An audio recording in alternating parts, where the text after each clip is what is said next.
Assalamualaikum warahmatullahi wabarakatuh. Saya Azahra Yurinaudia dari kelas G226 ingin mempresentasikan esai saya yang berjudul Agama dan Keberagaman Masyarakat di Indonesia. Sebelum itu, kita perlu memahami apa sih faktor timbulnya keberagaman masyarakat di Indonesia.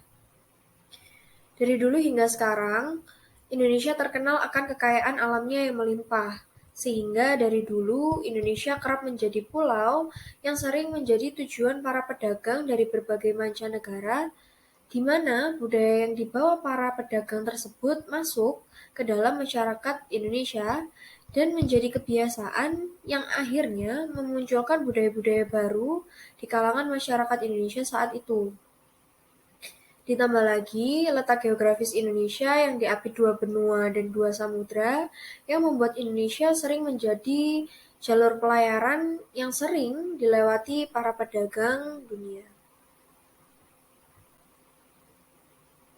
Keberagaman tersebut menjadi PR negara bagi kita juga sebagai warga negara, bagaimana upaya kita untuk mempersatukan keberagaman masyarakat tersebut.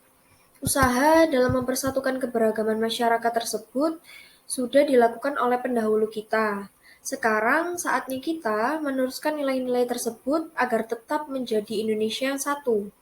Dimulai dari individu masing-masing yang wajib memiliki karakter bermoral, berakhlak, dan menghargai perbedaan. Pembentukan karakter tersebut didapat dari peran keluarga, sekolah, dan juga agama. Peran keluarga didapat dari orang tua, peran sekolah didapat dari para guru, dan juga agama dari pesan-pesan Tuhan yang dititipkan dalam kitab sucinya. Kalau dalam Islam dititipkan dalam kitab suci Al-Quran dan juga contoh dari Nabi Muhammad SAW dari sunnah-sunnahnya.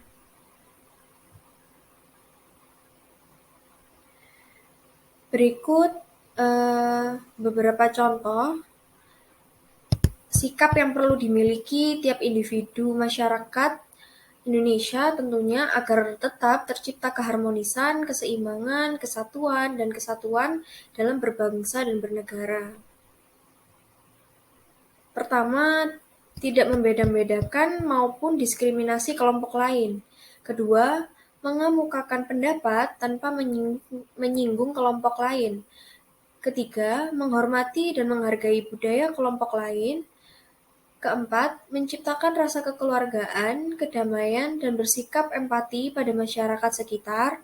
Kelima, menjaga hak asasi manusia. Manusia sebagai khalifah di bumi. Dalam agama Islam, Allah sudah memerintahkan kita manusia sebagai khalifah di muka bumi. Apa itu khalifah? Khalifah adalah wakil. Wakil siapa? Wakil Allah Subhanahu wa Ta'ala. Yang dimana Allah mengamanahi kita untuk menjaga segala sesuatu yang ada di muka bumi, mau itu hewan, tumbuhan, maupun hubungan antar manusia. Sebagai khalifah di bumi, kita juga sudah dibekali akal yang tajam dan juga hati nurani, sehingga kita juga dapat membedakan mana baik dan buruk suatu hal. Berikut pesan dari Allah SWT yang ada dalam surat Al-Quran mengenai tugas manusia sebagai khalifah Allah di muka bumi. Terdapat dalam Quran Surat Hud ayat 61, Quran Surat Al-Ma'idah ayat 16, Quran Surat Al-Asr ayat 1-3, Quran Surat Ar-Ra'd ayat 29.